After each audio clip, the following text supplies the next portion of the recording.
Okay, it's a continuation of the previous video. So where, as I told you, to follow all these main steps, we have to perform certain following steps which has to be considered. So first thing is the exciter voltage which we are going to provide it for the rotor. It will be around 110 volts to 440 volts, which is nothing but it will be around 15 to 20% of the voltage which will be kept as a drop across the field controller. And from which voltage per coil which can be given as 0.8 to 0.85 times of voltage into voltage exciter divided by the number of field coils. Second thing is we have to assume the depth of the field coil. We need to assume a depth of the field coil. Third step is to determine the mean length of the turn in the field coil, which can be given as 2 times of LP plus BP plus pi into DF plus 2 times of TI, where TI is nothing but thickness of the insulation on the pole. And after that we can determine the area. Area of the coil can be field coil can be given as tau into LMT into IF into TF divided by VC. Okay, so before we get this area, okay, we need to, before we derive this formula, we need to concentrate on to the basic formula. What is that basic formula? Is resistance formula. So as you all know, resistance is equal to rho L by A. So you can just see here, resistance is equal to rho L by A, where here we have to multiply with the turns.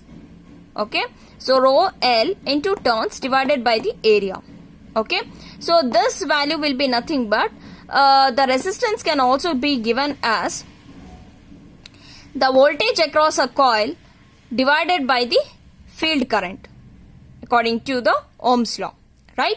So R can be also written as, it can be equated as voltage across a coil divided by the field current. So therefore that is nothing but VC by IF. So which can be given by this. So from this formula itself you can derive the value of the area. So therefore area is equal to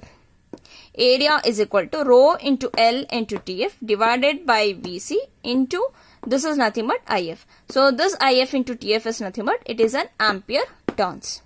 Okay. The next step is the field current. So how to get this? This is how we obtained the area of a conductor. Okay, that was a first step what we discussed here. Second thing, how you can get the current in the field winding is by assuming the value of the current density around 3.5 to 4 amperes. So if you know the current density and the area of a conductor, we can get the current in the field winding. That's all. Next, coming to the turns. Number of turns in field winding. It can be given as number of turns. As you all know that there is no unit for the number of turns. So we can take up the ampere turns, IF into TF divided by IF. So IF into TF divided by IF will give you nothing but TF only, right? So that is how we can get the number of turns in the field winding, right? Next, coming to a resistance of field winding. Just now we had discussed the formula, so you can just rewrite this once again. So our resistance can be given by rho resistivity tau into L into TF divided by EAF. Okay. Once you know the resistance, we can get to know the copper loss. What is the copper loss in the field winding? I square R. So therefore I square F into RF. Okay, so this is how the basic steps which is required to remember and which is very important from the exam point of view to find the design of field winding of a salient pole alternator. So next we will discuss with the non-salient pole. In case of non-salient pole alternator, we can see that in this case the field windings in the rotor slots, okay, it will be it will not be projected outwards. Instead of that, it will be in the type of a cylindrical type, right? So normally 70% of the rotor will be slotted and remaining portion will be unslotted in order to form the pole.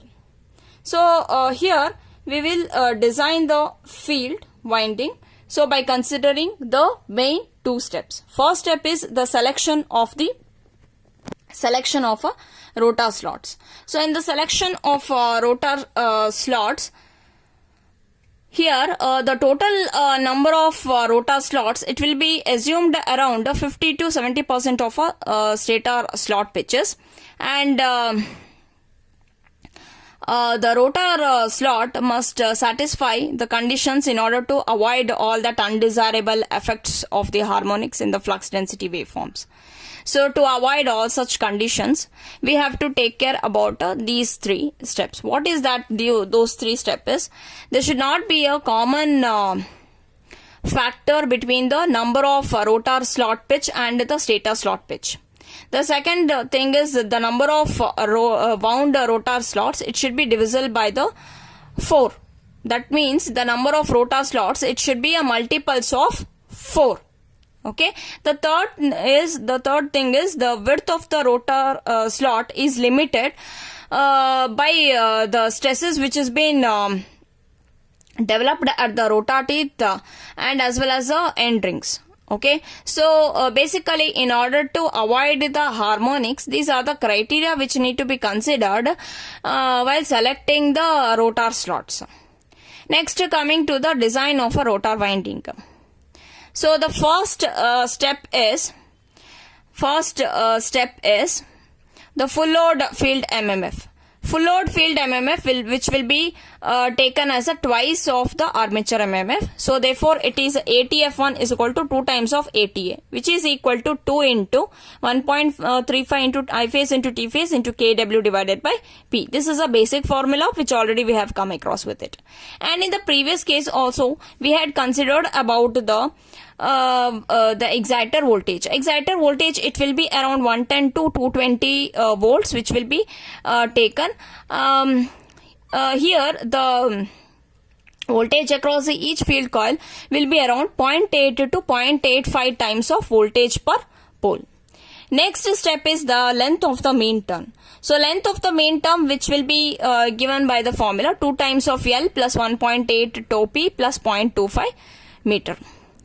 Next, after determining the length of the mean term, we have to determine the area of the field coil, which we had already discussed in the previous case.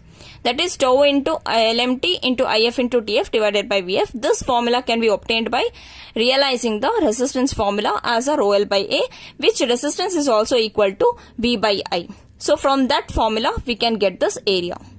Next, coming to, after getting the area, we can also find out the current. Okay, so how to determine the current? By assuming the current density around 2.5 to 2.523 ampere per meter mm square. So we can obtain the current through the field winding. So after getting this, the area of all conductors per pole, it can be given as 2 times of IF into TF divided by delta F. Okay, so here the area of all conductors per pole will be given by twice of that of the ampere turns of the field coil divided by the current density. This current density which will be obtained in the previous step, right? And current is also determined from here, this step, and current delta is assumed, current is determined, and also the number of turns can also be obtained. So from this area of all rotor conductors per pole can be determined. Next, we can also find out the sectional area of each rotor conductors. Okay, so how to get this sectional area of each rotor conductor? Here the number of rotor conductors per pole, it can be given as 2 times of IF into TF divided by delta F into area.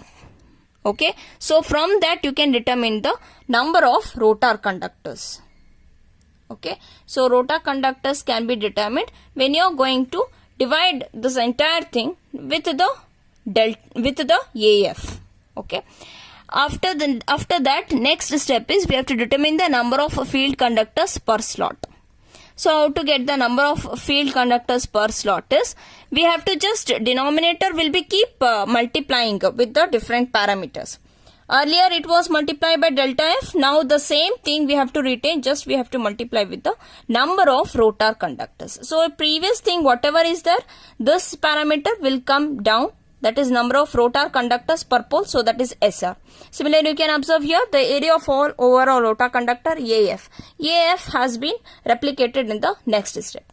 So similarly number of rotor conductors will be denoted as SR, that is replicated in the next step. That is how the denominator will be keep multiplying with those parameters. After that we have to find out the resistance of the field coil, which can be given as Rf is equal to rho L divided by A, multiplying with the number of turns. Okay, after getting that we can calculate the current in the field coil, which can be given as If is equal to Vf divided by the resistance Rf. So based on this above data dimensions, okay, we can find out which will be fixed, and the ratio of slot depth to slot width, it will be taken as around between 4 and 5. Okay, so this is how we can design the these are the steps which need to be carried out for the design of a field winding. So the following assumption will be provided for the field coil. So these carrying out these steps, we have to find out the following